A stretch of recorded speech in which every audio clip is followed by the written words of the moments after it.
Hey everybody, Alex Kozora, SteelersDepot.com, back for another video with the Steelers having the day off on Wednesday. Wanted to circle back with you guys and do a brief update and recap of Steelers training camp through the first 2 weeks or so. And again, information is pretty limited with them being off site this year as opposed to being at St. Vincent. They are at Heinz Field.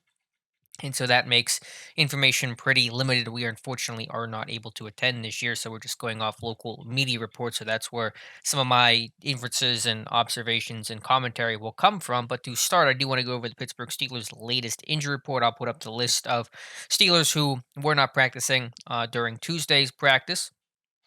And just of that group, the two that kind of really stick out to me the most in terms of injuries is Deontay Johnson and Chris Wormley. For Wormley, he came into camp or with a lower body type injury, missed a little bit at the start of camp, wasn't there for the first beginning, a couple of padded practices, and now he's got a shoulder issue. And obviously, a new guy, new scheme coming over, no offseason, no OTAs, and mandatory minicamp to go through. So missing all these reps during training camp are really valuable and really time lost and just going to be all the more impactful in trying to get ready and get prepared for the season. Of course, no preseason games either to get ready for. So that's a guy that's, last year was rookie deal. You hopefully at least can get a contribution from him this year and try to re-sign him after this year, but at least get something out of him this year. You did send a fifth round pick to Baltimore in the offseason to acquire Wormley, and he can be counted on for really key defensive end and four eye depth, especially with Tyson Alualu likely starting at nose tackle this year to replace Javon Hargrave. So you really want Wormley to make an impact and be able to be a solid rotational guy. And the more snaps he can get now,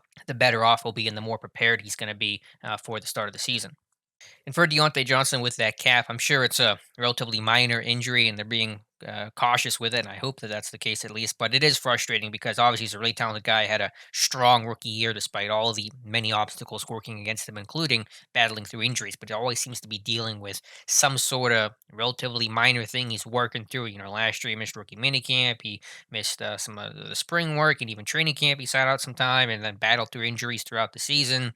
He comes back, he gets a little bit stronger in the offseason, has offseason surgery to repair a sports hernia that was bugging him. And you hope, okay, get that out of the way, get some time to rest, and then you're good to go for a year two. And now he's been sidelined for about a week with that apparent calf injury. And again, not going to make too much out of it, but just knowing a second year guy for him, the lack of work you got with Ben as a rookie, if you go preseason, training camp, and regular season combined, Deontay Johnson caught 7 total passes from Ben. And obviously, only got to play 6 quarters in the regular season. By the time Deontay Johnson took over from Moncrief in the starting lineup, Ben was done for the season. So you really wish and hope that he can get back so those two can build a rapport and chemistry because at X receiver spot, so many different site adjustments and quick checks, and he's the hot read a lot of the time. And you just remember that chemistry that Ben and AB had. Not that you would expect that even in the best case scenario with Ben and Deontay year two with Ben missing Johnson's rookie season, but those are the type of things you need to have that just full on the same page, that full confidence in each other. And so missing this time now is definitely valuable time lost. For the rookies, Chase Claypool continues to impress, not only earning praise from teammates like Eric Ebron, but also earning an unusual amount of praise from someone like Mike Tomlin. It sounds like repeatedly, not just a one time thing, not just against backups, but against starters, even like Joe Hayden, Claypool is making big plays in the red zone.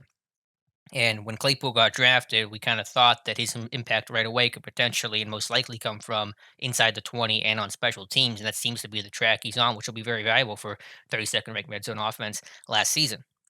And so I think to start the year, especially with the health at the top, and you have, Deontay and Juju and James Washington, I think Claypool definitely can make an impact inside the 20 where it's less about the nuances of the game. There's still obviously nuances to it, but it's a little less about that and just the physical freaky talent on a jump ball situation. You don't have to, he's always done that. It's kind of comes innate and natural to him. It's a little different than running the full route tree. So I think he can really have an immediate impact in the red zone right away. He'll get work down there. I'm excited to see that. So maybe there's a bit of overhype, and it is the summer and training camp, and most teams are very rosy, and then the picture that's getting painted usually by some of the local media is always on the generally optimistic side of things. But every indication seems to be that Claypool's having a really strong start to training camp.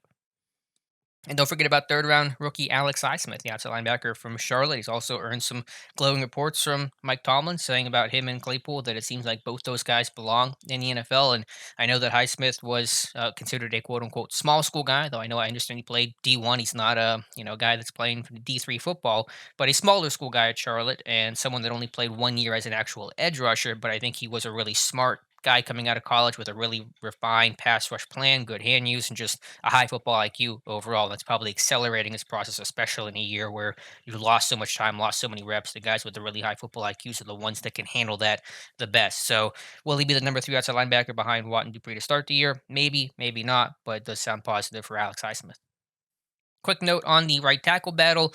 Jaquil McCorford does have a groin injury, bad timing for him, but it does seem like he was getting the majority of first team reps to start training camp. Again, I can't really 100% verify that, but just based on some of the photos and commentary and some of the nuggets of information that have come out from the Steelers beat writers who are there, it seems like Okorafor was getting the heavy nod over Zach Banner. But like I said, with Okorafor dealing with that injury, that groin, those things can be lingering and pesky and may keep him out for a little bit. I know Tomlin called it day to day. We'll see if that's true or not, but that'll open the door for Zach Banner to get some really valuable reps and a chance to try to establish himself as a Steelers right tackle.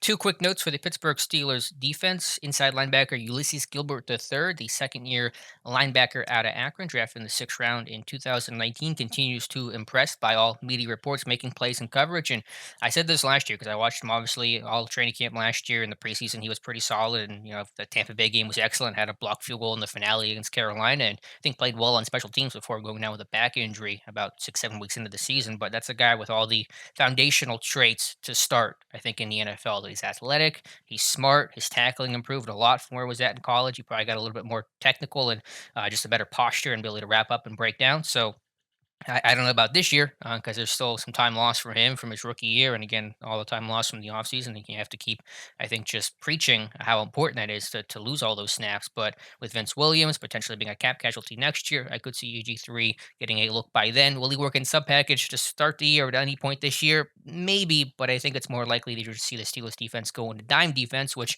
leads me into my next point about Cam Sutton. And the Steelers have talked up Cam Sutton as much as anybody on the Pittsburgh Steelers defense during training camp. And while I don't think Sutton's going to have any new role, it does sound like the Steelers want to expand his current role. And to me, that means more dime defense. Last year they played dime defense around 16% of the time. 2 years ago it was about a third of the time. I think you'll see those numbers closer to 2018 numbers at 33% than it was last year at 16%. So I think that's a way to maybe help tamp down Vince Williams snaps because they don't have maybe full trust in him to do some of the stuff in past situations. I think some of that's overblown. I think he can cover pretty well in terms of what they ask him to do as an underneath zone defender. But to the point, I do think Cam Sutton will play in more dime defense. I think he'll use dime defense more, and it may be something where where he's not the dime backer in some dime packages, where he's playing more of a traditional safety spot, and a Terrell Edmonds comes down and plays more actual dime backer because Edmonds is a bigger, more physical player. Though Sutton has made real noticeable improvements with his physicality, his tackling, his ability to finish. That I think is really the missing piece that allowed him to kind of break out last year and see some serious playing time, and they really like him in coverage. But also could be where maybe they can rotate Micah Fitzpatrick a little bit more than they did last year. Now that he's in his second year with Pittsburgh, more comfortable in the system, and Sutton has played a decent amount of safety, some rotation, post snap stuff. So excited for Cam Sutton, and it's a big year for him because he's got money on the line. He's entering the last year of his rookie deal, and obviously Mike Hilton and Sutton are free agents to be following the season. They will not keep both. I think Sutton is more likely to be retained just because he's played less and probably will be a little bit cheaper. But if you can retain Cam Sutton, that's big, and he's just a versatile chess piece. You can line up literally anywhere defensively, and that's going to come in handy if there's an injury or an illness at some point during the season. So that is my brief Pittsburgh Steelers training camp update. Feel free to ask any questions or anything I may have missed. I'll try to answer that and address that in the comments below. Thank you guys so much for watching, and we'll talk to you soon.